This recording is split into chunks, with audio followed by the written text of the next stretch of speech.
Item 6A. Écoutez. Moi qui rencontre des cadres à longueur de temps, ici, qu'est-ce que j'ai à faire comme travail avec eux dans la préparation de l'entretien? La plupart du temps, c'est d'essayer de trouver avec eux une verbalisation acceptable de leur parcours, du motif de licenciement par exemple. On ne peut pas tout dire en entretien, mais on a quand même vocation à en dire le plus possible. Et la principale difficulté, ça va être de trouver les mots pour le dire.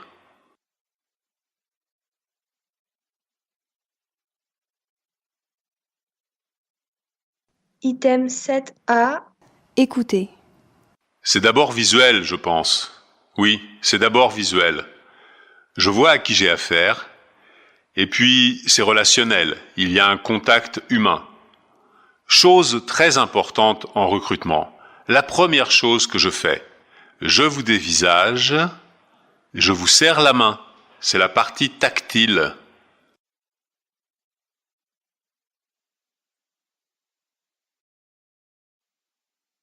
Item 8A.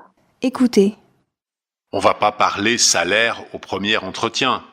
Moi, j'ai ce débat avec les entreprises aujourd'hui qui recrutent par exemple un comptable. Combien vous êtes prêt à mettre de plus que l'entreprise voisine si vous voulez l'avoir, votre comptable, parce qu'il y en a plus sur le marché?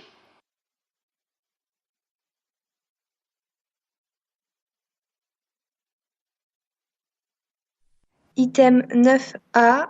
Écoutez. Si le recruteur veut connaître vos projets, il va vous poser la question: qu'est-ce que vous ferez dans 3 ans dans cette boîte-là?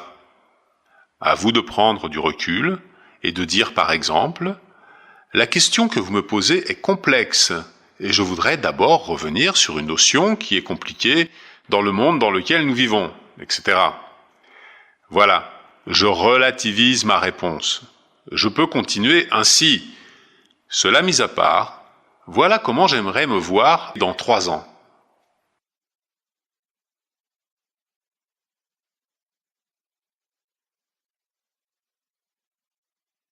Item 10A.